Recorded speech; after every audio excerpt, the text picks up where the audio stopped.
Então vamos aqui abordar rapidinho a questão do indeferimento da inicial. O 295 diz assim: a petição inicial será indeferida. Primeira hipótese, quando ela for inepta. Então a gente está falando de inépcia da inicial. O que é inépcia da inicial? Quando que uma petição é inepta? As hipóteses, o legislador é que indica, no próprio parágrafo único do artigo 295.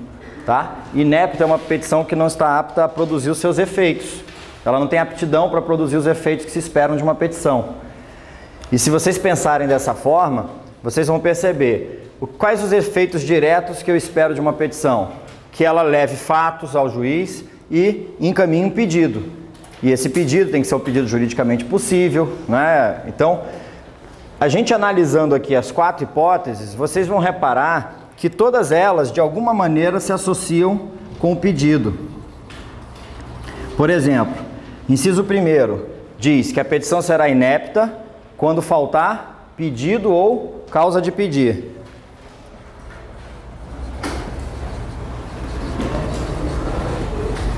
Claro, uma petição sem pedido, ela serve para quê? Ela está apta para quê? Para nada. Sem a causa de pedir também não justifica uma petição, porque você não pode só pedir para o juiz se você sabe que um dos elementos de identificação é a causa de pedir, tá? A segunda hipótese, eu vou resumir aqui como coerência lógica, que dá para ficar mais fácil. Ela diz assim: quando da narração dos fatos não decorrer logicamente a conclusão. Essa hipótese aqui é aquela do advogado que não sabe escrever. Que ele fala e no final ele não diz nada. Ele pega aquela petição com 30, 40, 50 páginas e ninguém consegue entender o que ele quer. Porque apesar dele formular um pedido expresso, esse pedido não tem nada a ver, às vezes, com o que ele noticiou. Ou ele fala a coisa certa e pede errado, ou ele fala tudo embolado e pede de uma forma que você não consegue encontrar conexão lógica entre os fatos e o pedido, entre a causa de pedir e o pedido, tá? Então, esse caso aqui é um caso que de vez em quando a gente esbarra nele. Os juízes, eles pegam, se for, por exemplo, no direito penal, o juiz declara o réu indefeso, desconstitui o advogado e comunica ao OAB. Quando ele apresenta uma situação assim, uma petição, aí não uma petição inicial, mas uma petição de defesa, que você está dessa forma aqui, sem coerência lógica. No processo civil, o juiz indefere a inicial e comunica ao OAB, tá? Vocês vão estudar lá no 10º semestre, que quando vocês estudarem Estatuto da OAB e Código de Ética, que a falta de técnica do advogado é infração disciplinar. Então o Tribunal de Ética pode apurar essa falta técnica e, se entender que o advogado não tem condições de exercer advocacia naquele momento, vai suspender o direito de advogar, vai determinar que ele faça cursos de atualização e depois ele pode restabelecer esse direito de advogar. Na prática a gente não visualiza muito isso, mas é possível, tá? Na teoria é possível. Fica feio, né, o ofício, porque isso aí fica nos autos. Então, eventualmente a parte lê nos autos, vê que o juiz indeferiu a inicial porque o advogado não sabe nem escrever direito. Então tomem cuidado com isso aqui.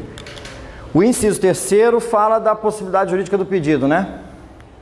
Se o pedido for juridicamente impossível, impossibilidade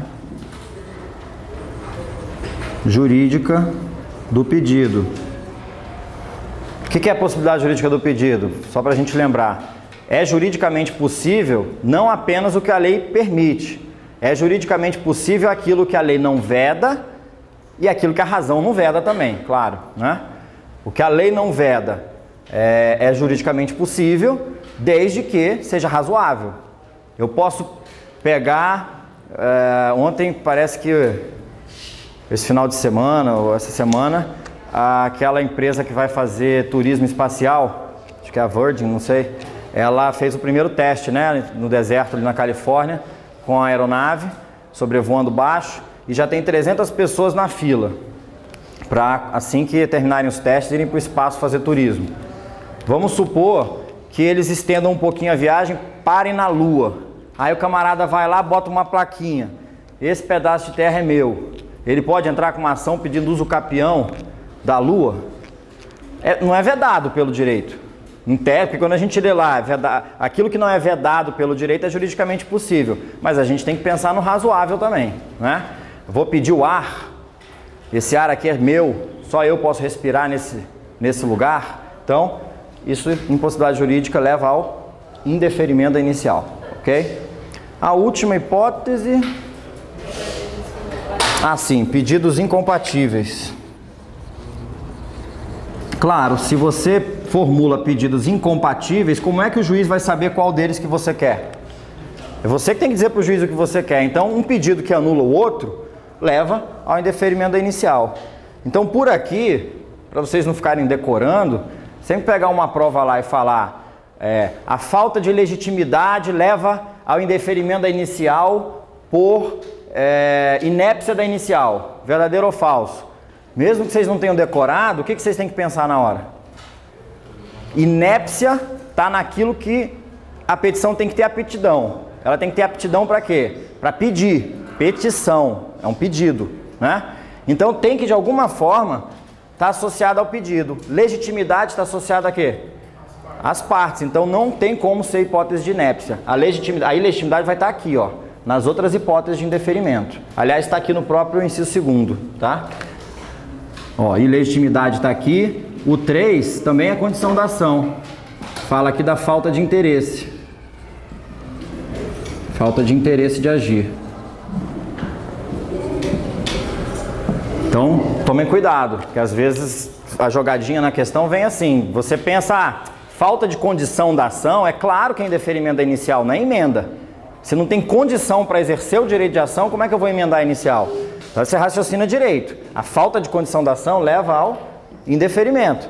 Mas se no item lá tiver por inépcia, interesse e legitimidade, não. A única condição da ação que faltando leva ao indeferimento por inépcia é a impossibilidade jurídica do pedido, tá?